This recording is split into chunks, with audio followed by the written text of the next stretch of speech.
WhatsApp guys, खूनी Monday channel से video लाए हैं श्राप। हॉरर स्टोरी होने वाली है।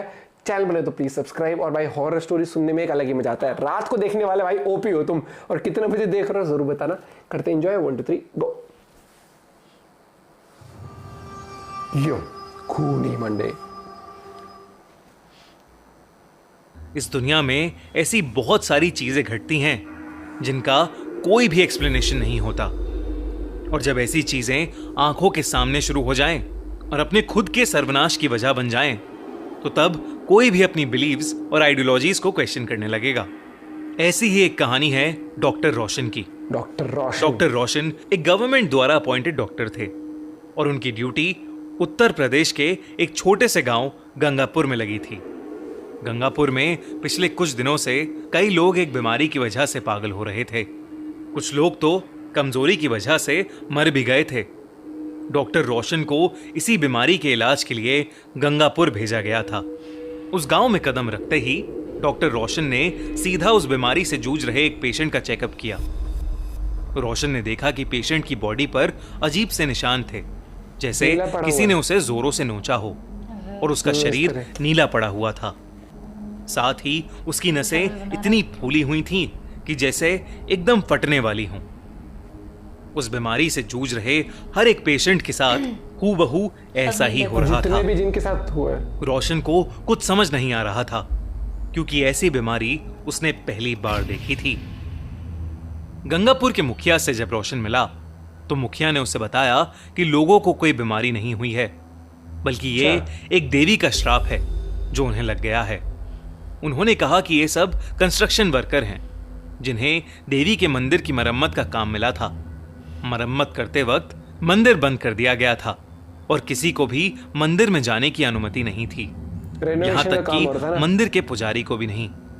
और यहाँ की मान्यता है कि देवी को खुश रखने के लिए अपने खून का बलिदान देना होता है और उसे चढ़ाना होता है। और जब मंदिर बंद था तो किसी ने भी देवी को खून नहीं चढ़ाया।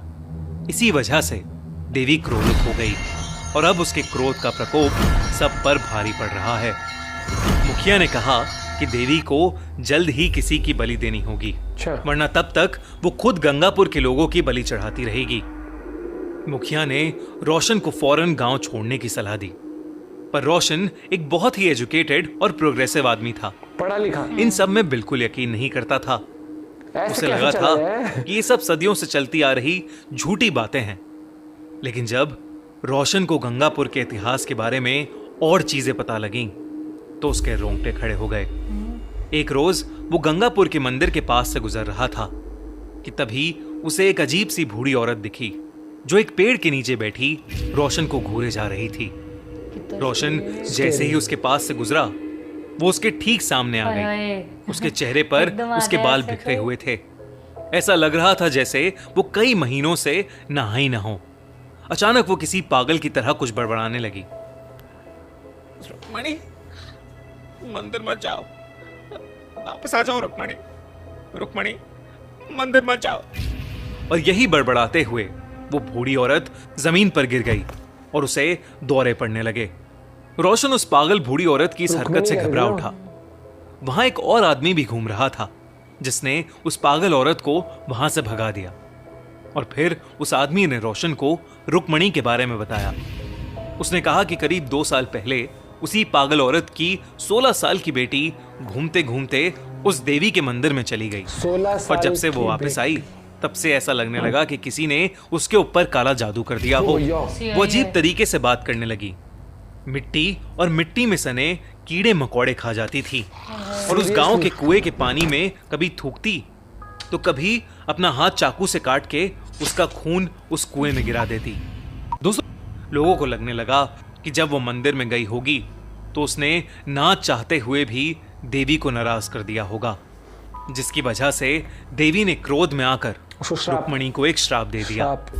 देखते ही देखते रुक्मणी की हालत और बिगड़ने लगी और एक दिन रुक्मणी गांव से गायब हो गई और वो तब से लापता है। उसकी बूढ़ी माँ उसके जाने का गम बर्दाश्त नहीं कर पाई और पागल हो गई। अब राह चलता कोई भी इंसान उसे दिख जाए तो वो उसे रुक्मणी कहने लगती है और उसे दौरे पड़ने लगते हैं। रोशन का एक किस्सा Psychological सुनकर चली गई वो। दिल बैठ गया, लेकिन फिर भी उसने उस आदमी से पूछा कि क्या वो सच में मानता है कि ये सब देवी के श्राप की वजह से हुआ है। उस आदमी ने कहा कि उसके मानने न मानने से सच्चाई नहीं बदलेगी।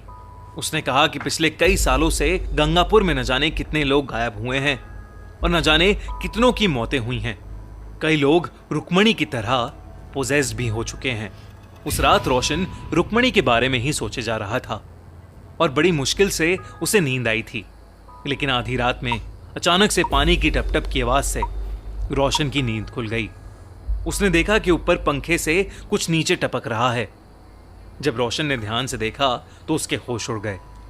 वो पानी नहीं, खून की बूंदें थीं। रोशन ने देखा कि उसके पूरे कमरे में खून ही खून फैला हुआ था और उस खून में किसी के कदमों के निशान भी थे। उन निशानों को फॉलो करते हुए रोशन अपने घर के बाहर पहुंचा तो उसने देखा कि एक 16-17 साल की लड़की नीचे बैठकर पागलों की तरह मिट्टी और मिट्टी में सने कीड़े खा रही है। ऐसा कोई देख ले उसके तो उसका शरीर बिल्कुल वैसा ही दिख रहा था जैसे वो उसी बीमारी से जूझ रही हो। नसें फटने को थीं और चेहरे पर नीला रंग, अजीब से निशान। उस लड़की के आसपास भी खून भरा पड़ा था। वो लड़की एकदम से उठ खड़ी हुई और फिर बहुत ही अजीब तरीके से चलते हुए रोशन की तरफ आने लगी और फिर अचानक ही उसने रोशन का गला पकड़ लिया और उसे हवा में उठा लिया। इससे पहले कि रोशन कुछ कर पाता, उस लड़की की आंखें सफेद हो गईं और उसे अजीब से दौरे पड़ने लगे। उसने रोशन का गला छोड़ दिया और रोशन नीचे गिर पड़ा। रोशन के गिरते ही वो लड़की भी बेहोश हो गई। जब रोशन ने उसे चेक किया तो उस लड़की की सांसें नहीं चल रही थीं। रोशन उसे तुरंत हॉस्पिटल लेकर गया, लेकिन वहां जो उसे पता चला उससे उसके रोंगटे खड़े हो गए। जब उस लड़की के टेस्ट हुए तो पता चला कि वो उस रात नहीं बल्कि कई दिनों पहले ही मर चुकी थी और वो कोई और नहीं बल्कि उस गांव में रहने वाली उस पागल औरत की बेटी रुक्मणी ही थी। उस रात रोशन का दिल दहल गया था, लेकिन जब वो वापस अपने घर आया तो उसके घर के अंदर ना तो कोई पैरों के निशान थे और ना ही कमरे में खून की एक भी बूंद। रोशन को कुछ समझ नहीं आ रहा था कि उस रात उसके साथ क्या हो रहा है। रोशन बस सुबह का इंतजार करने लगा और अगले ही दिन रोशन गंगापुर हमेशा हमेशा के लिए छोड़कर चला गया। आज भी वो ये सोचता है कि रुक्मणी अगर पहले ही मर चुकी थी तो उस रात वो उसे कैसे दिखी और क्यों दिखी। क्या सच में रुक्मणी और उन कंस्ट्रक्शन वर्कर्स को देवी का श्राप लगा था? आपको क्या लगता है? हमें कमेंट्स में जरूर बताइए। दोस्तों 30 एक तो जो वो गेट के बाहर थी और सबसे पहले जहां पर वो जब पहली बार रुक्मणी दिखाई वो भी बड़ा स्केरी था। और हॉरर, देखो ये शॉर्ट हॉरर स्टोरी अब आपने सुनी, मान लो रात को सुनी होगी, उसके बाद आप सोओगे ना इसी तरीके के थोड़े से कहीं ना कहीं आपको पिक्चराइजेशन, थोड़ा सा सपने भी इस तरीके के आते हैं, तो ये एक मजा आता है। लेकिन मैं हमेशा कहता हूँ कि हॉरर स्टोरीज को ना आप सिर्फ स्टोरीज की तरह ही लिया करो, उनको मतलब ये नहीं है कि आप बिल्कुल सोचने लगे ऐसा भी हो सकता है, ऐसा भी हो सकता है, क्योंकि एंटरटेनमेंट तक लो इनको, क्योंकि अगर आप उस चीज में चले जाओगे तो आपका माइंड बहुत सारी चीजें पिक्चराइज करने लग जाता है। कुछ वाक्य आपके साथ हो जाए तो वो बात अलग होता है कि एक हॉरर एक्सपीरियंस हुआ था मेरे साथ कि मैंने कुछ हुआ। किसी और का हॉरर एक्सपीरियंस पे बिलीव मत करो, आपके जब हो तब। अब उसका ये मतलब नहीं कि आप चल दिया अरे मैं तो यहाँ चेक करके आऊँ, मैं तो घोस्ट बस्टर बनूंगा, कुछ नहीं बनना। एंजॉय करो, पढ़ाई लिखाई करो और वीडियोस भी आप सर्च कर सकते हो जिन पे हमें रिएक्ट करना चाहिए। तो वंस अगेन खूनी मंडी की एनिमेशन और साउंड इफेक्ट्स जो बैकग्राउंड में चलते रहते हैं, जो स्केरी मोमेंट आता है तब एकदम सरप्राइज कर देना, वो बढ़िया था। जैसे वो यहाँ पर वो बूढ़ी वाला था सीन, वो जो ऐसे करके आई थी। इंटरेस्टिंग। मिलते हैं आप सबको वीडियो के साथ, बाय बाय, टेक केयर।